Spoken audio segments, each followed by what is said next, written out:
South London GP. Thank you very much for coming in. Are you surprised by the findings of the survey, or is this something that you've come to expect? I'm not surprised at all. In fact, I think 3 weeks is a bit on the lesser side. Sometimes I think patients may be asked to wait even longer. And in one surgery, they were basically told to come in the new year. So it is really bad now. GPs are under a lot of stress, chronic stress, and there aren't enough. So even if they want to go on holiday or go off sick, there are no replacements. There's no one to take over, so they have to stick it out.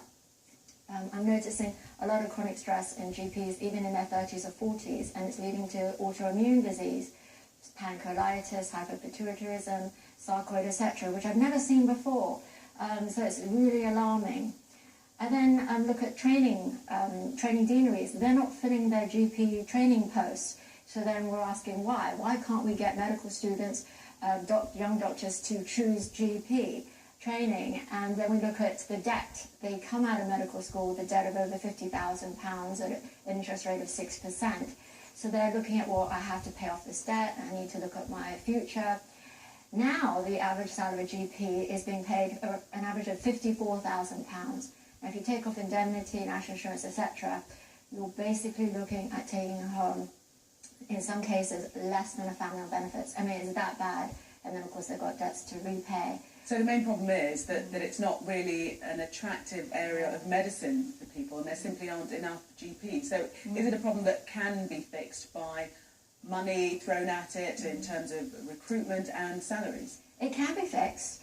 I think 1 in 4 cases of patients coming to the GP, it's a time waster. It doesn't need to happen. So charging £5 or £10 as a deterrent, or even A&E, it would cut down on A&E because if you've got a broken leg, of course you're going to pay £20 and what have you. In Ireland they charge €50. That would help cut down on the number of patients. I'm going to be brave and say Brexit will help, because that will help with the immigration, because right now we've got 27 countries in the EU who can access the NHS on top of the 65 million Brits. Now we look at the number of GPs, there are only 61,000 licensed GPs, and of those we've got more females than male GPs, and of course women have to look after their homes, childcare. It's too much to work 10-hour days and then go home, and then they have to do paperwork for annual appraisals and 5-yearly revalidation. That's months and months of paperwork. If they don't pass that 5-yearly revalidation, they could lose their livelihood. It's every 5 years they have to face that hurdle.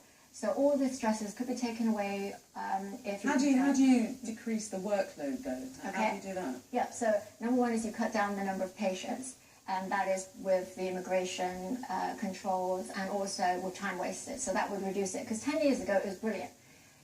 Being a GP, fantastic, patients were lovely, it was manageable.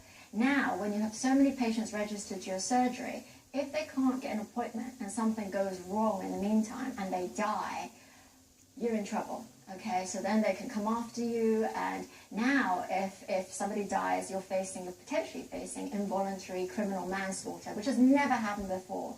And now GPs, they are covered by medical insurance, but now there's a clause that says it's discretionary. So even though you pay £10,000 a year for your insurance, they can come and say, no, we're not going to represent you, you're absolutely on your own. And that's horrendous. It's such a high-risk job at the moment. Dr. Nicole's obviously a multifaceted issue here, and you come up with a few solutions, Brexit being one of them, definitely a doctor supporting Brexit in terms of cutting those waiting times. Thank you very much for coming in to speak to us.